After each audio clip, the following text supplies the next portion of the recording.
The waters of China's mighty Yangtze River have inched upward in recent weeks, cresting banks, flooding adjacent land, and displacing millions of people from their homes.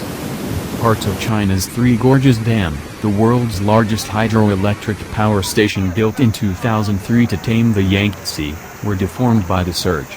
The dam's operator said it was on wartime footing as Three Gorges neared its maximum intake capacity. Highways and riverside pavilions in the city of Wuhan disappeared beneath the surging waters of the river, which divides the city in two. In some rural villages just south of Wuhan, local governments dispatched teams of rescuers on boats to pick up residents from their submerged homes.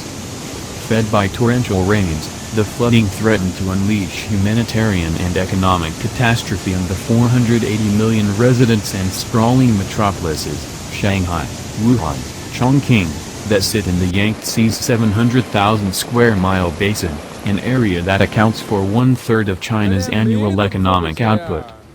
The flooding, which started to recede in late July, inflicted the worst natural disaster in a decade on a country still recovering from the pandemic. At least 158 people have died or gone missing and 4 million have evacuated their homes. But so far, it has not dealt a knockout blow to the economy.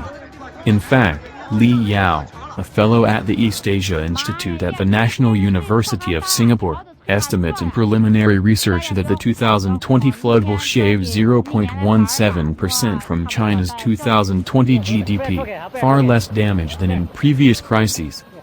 The flood's minor dent to China's economy is no accident.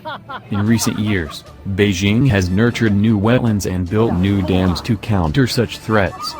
The trajectory of the floodwaters mirrors government priorities, with newly constructed infrastructure protecting cities and industrial centers at the expense of farmland and rural villages. China has over 98,000 dams in total, more than any other country on Earth. In response to 1998 flooding, the central government created 7 river basin committees to provide funding for infrastructure projects and plan flood control measures along major waterways.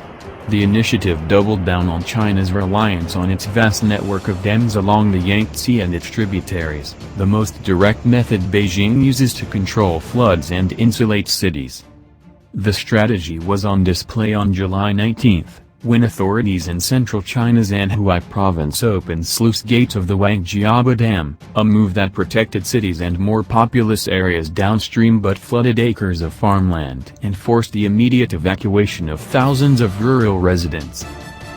The flooding that walloped 13 million acres of cropland, about the size of West Virginia, is the worst that China has experienced in years. China's Ministry of Emergency Management pegs the direct economic cost of the disaster at $21 billion in destroyed farmland, roads and other property. Some 55 million people have been affected. The disaster is bad news for the world's second-largest economy, which is already in a fragile state because of the coronavirus pandemic. Beijing has so far been able to secure food supplies by importing vast amounts of produce from other countries, and by releasing tens of millions of tons from strategic reserves. But analysts warn that such measures can only be useful for so long. Tense relationships between China and much of the Western world, and the coronavirus pandemic, may make importing a lot of food trickier in the future. The flooding in China, meanwhile, could soon get worse. Heavy rainfall is expected through much of this month, and Chinese officials have warned that the flooding could creep further north, threatening the country's wheat and corn harvests. The flooding is already among the worst since 1998, and could worsen in coming weeks, analysts from Nomura said in a note late last month. It's not entirely clear how much of China's food supply may be at risk, since the government hasn't released specifics about the current state of production. If the flooding is contained by the end of August, agricultural GDP growth could fall by nearly a percentage point in the July to September quarter, according to analysts at Nomura, equivalent to more than $1.7 billion in lost agricultural output. That amount is based on losses recorded in mid-July in 7 southern provinces that were hit particularly hard. The damage might be even worse, though. Nomura's analysis was based on data about flooded crop fields that the Chinese government released in July.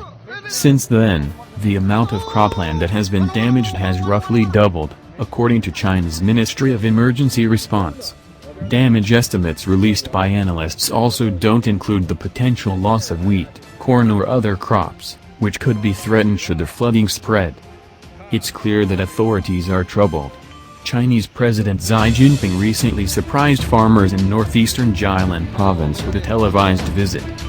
"I came here mainly to check out the crops," Xi said in a video posted by state broadcaster CCTV. "There are quite a few disasters this year.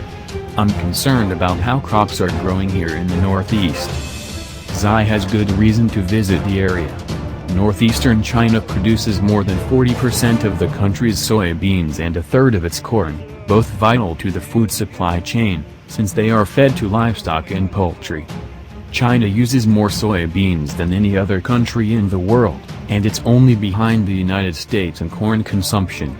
And while the region has so far been spared major flooding, that could change should conditions worsen in the coming weeks. China is also increasing imports, especially from the United States. Beijing committed to buying billions of dollars worth of American goods as part of a truce in the trade war agreed in January.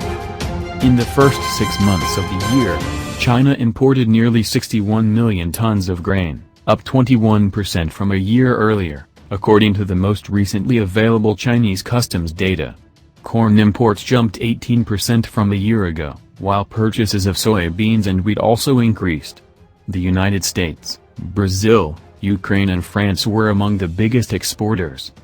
Some analysts, though, cautioned that China shouldn't rely too much on overseas imports.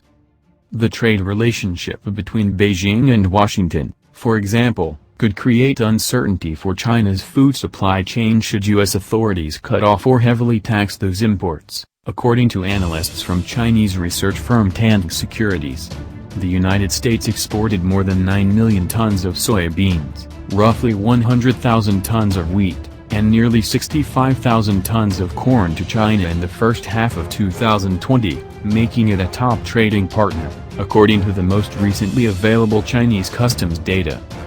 The COVID-19 pandemic has also caused some countries to suspend food exports, the Tang Securities analysts added in a recent research note, creating more risks for food security in China.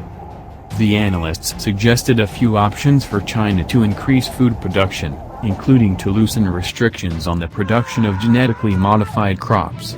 But they also acknowledged that at least in the short term, the country may have to import as much as it can before its trade relationships can deteriorate. China needs to put something away for a rainy day, they said.